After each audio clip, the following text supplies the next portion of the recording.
घटना बहुत ही गंभीर और चिंतनीय। इस तरह की घटनाएं सुनकर के मन स्तब्ध हो जाता है। 1 महीना विवाह को नहीं हुआ, कहते हैं हनीमून मनाने के लिए जाने वाली दंपति के साथ उसकी पत्नी उसकी हत्या करा दे। मुझे नहीं मालूम इसकी सच्चाई क्या है, लेकिन यदि ऐसी बातें सच है तो बहुत चिंताजनक है। आपने पूछा इसमें दोष किसका है? मैं तो पूरी की पूरी व्यवस्था को दोषी मानता हूँ। बच्चों को विवाह से पूर्व सब चीज़ें स्पष्ट करनी चाहिए। माता पिता को भी चीज़ें समझ करके काम करना चाहिए, और जिनसे विवाह कर रहे हैं उनसे अपनी स्थितियाँ स्पष्ट करके ही करना चाहिए। लेकिन ये विवाह की जो व्यवस्थाएं हैं ऐसी होती, उसकी जड़ को पहले से मिटाना चाहिए।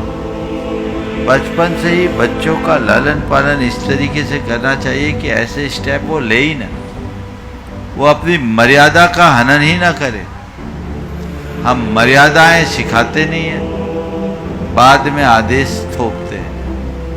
तो इस तरह की घटनाएं घट जाती है, और लोग भी हैं थोड़े दिन के लिए दुख, क्षोभ या चिंता प्रकट करके अपने कर्तव्यों की पूर्ति कर लेते हैं। हमें इससे एक सीख लेनी चाहिए पूरे देश को कि बच्चों के परवरिश को लेकर लोग गंभीर बने, क्योंकि आने वाला समय और भयानक होता दिख रहा है। यदि ऐसी स्थिति बनी रही तो आने वाली पीढ़ी का क्या हाल होगा? और इस तरह की घटनाओं को देखकर तो लोग विवाह से ही दूर भागने लगेंगे। कई लोग हैं जो इसी वजह से विवाह करना पसंद नहीं करते और सब खुला रहना चाहते हैं। मैं खुला शब्द का प्रयोग कर रहा हूँ, जो मुझे शायद नहीं भी करना चाहिए, लेकिन लोग ऐसी स्वतंत्रता चाहते हैं। ये उचित नहीं है। हमें अपनी सांस्कृतिक परंपरा को सुरक्षित रखना चाहिए, और हमारी परंपरा तभी सुरक्षित रह पाएगी जब हम अपने मर्यादा को सुरक्षित रख पाएंगे।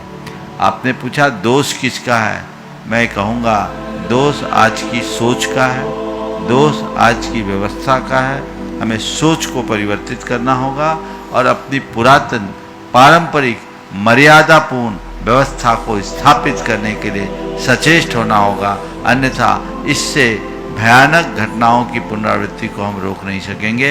ये चीज़ें चलते रहेगी, क्योंकि आज लोगों को न कानून का डर बचा, न समाज का डर बचा, न परमात्मा का डर बचा। किसी का डर नहीं। तो जब व्यक्ति पूरी तरह से डर से मुक्त हो जाते हैं तो उनकी ऐसी ही अमानवीय प्रवृत्तियां हो जाती हैं।